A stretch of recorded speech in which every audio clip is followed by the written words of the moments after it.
sebutkan juga ya, saya lahir di kota Subang, kurang lebih 56 km dari sini, tanggal 2 April tahun 73, hari Senin jam 15 lebih 50 menit. Di Rumah Sakit Bersalin PTP 13 oleh Suster Sukarsi, itu ya. Kita memberikan ini, kita harus respect sama orang yang pertama memegang tubuh saya, ya si Bidan Sukarsi. Waktu saya cari-cari sudah tidak ada. Rupanya ada teman saya, mamahnya bilang sama katanya, sama Bidan Sukarsi. Oh berarti cerita ibu saya, mama saya tidak bohong. Berarti benar-benar nyata Bidan Sukarsi itu pernah ada. Jadi kami yang pernah dia bidan bisa dipanggil juga di rumah sakit juga, kita memberikan rasa hormat gitu ya.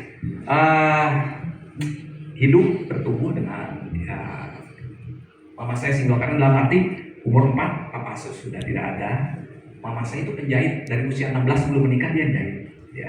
Tapi kendalanya itu dia menderita jantung koroner. Jadi waktu remaja itu ngejahit kadang-kadang gitu ya, sering nampal. Dari itu sampai dia punya satu permohonan seperti ini. Mama saya punya adik 6. Dia 8 bersaudara, ada paling besar, kedua mama saya, ketiga 4 tuh sampai ke 8 itu adik-adiknya. Beliau pernah berdoa seperti ini, Tuhan jangan dulu dipanggil saya, adik-adik saya masih kecil. Nanti kalau sampai adik saya yang paling bungsu bisa SMP atau SMA, panggil saya. Ternyata bukan adik yang bungsu sampai SMP, SMA, tapi sampai dia bisa menikah, punya anak, ya saya dan adik saya, dan sudah lewat dari SMA, baru dia dipanggil oleh Tuhan. Ya Pak, apa namanya, bonusnya terlalu panjang. Kalau saya bilang, loh cepat banget gitu ya, usia 67 sudah tidak ada. Tapi kalau dilihat dari background dari ceritanya, bonusnya udah terlalu banyak. Yes. Dan banyak hal yang ajaib loh Bapak Ibu semuanya. Setahun sebelum beliau meninggal, dia bilang ini ke kami, anak-anaknya. Tadi malam mama mimpi. Mimpi apa? Mimpi di satu taman besar ada pagarnya, ada papa kamu di dalam katanya. Waduh, udah mulai feeling gak enak aja ya. Terus mama mau masuk, yang jaganya kayak orang bule gitu. Begitu masuk, mau masuk, itu suami saya. Nanti dulu, lihat dulu di buku. Ada namanya, ada. Oh, boleh dong masuk. Belum waktunya. Oh kapan saya boleh masuk? Tahun depan, persis 1 tahun kemudian. Mimpinya di Maret, tahun depannya 7 Maret dia meninggal. Dan kami kecolongan anak-anak waktu awal cerita, bulan depannya, waduh, jangan.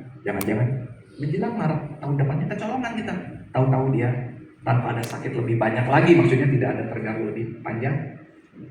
Dia langsung selesai mandi, jatuh dan meninggal. Rasa syukur kami kepada Tuhan karena dia sudah jadi sudah percaya. Persis 1 tahun. Di tanggalnya sih saya lupa, ya cuman Maret ketemu. Itu luar biasa sekali. Dan satu hal yang ditanamkan oleh mama pada kami anak-anak adalah tetap utamakan Tuhan, cinta Tuhan nomor 1. Dia selalu bilang bahwa ada kesempatan apapun beritakan Injil katanya. Kalau di Subang itu ada gereja GBI ya, GBI-nya gereja Betelnya tapi Betel kuno dulu.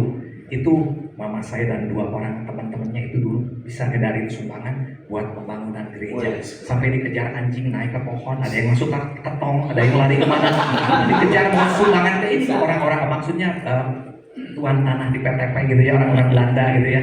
Dia langsung sampai lari dikejar karena di situ. Jadi betapa dia cinta Tuhan. Jadi itu yang ditanamkan, warisan terbesar itu ketika memberikan satu warisan rohani kepada kami anak-anak. Jadi supaya kami bisa bertahan menghadapi apapun juga dalam kehidupan ini. Itu Bapak Ibu semua. Kalau soal ekonomi saya tidak khawatir. Saya seorang pesulap. Kalau nggak ada uang gampang. Ya, kalau saya nggak ada uang, tugas saya ada cukup. Nah ini dia. Saya potong-potong ini kertas kayak majalah gitu Pak ya.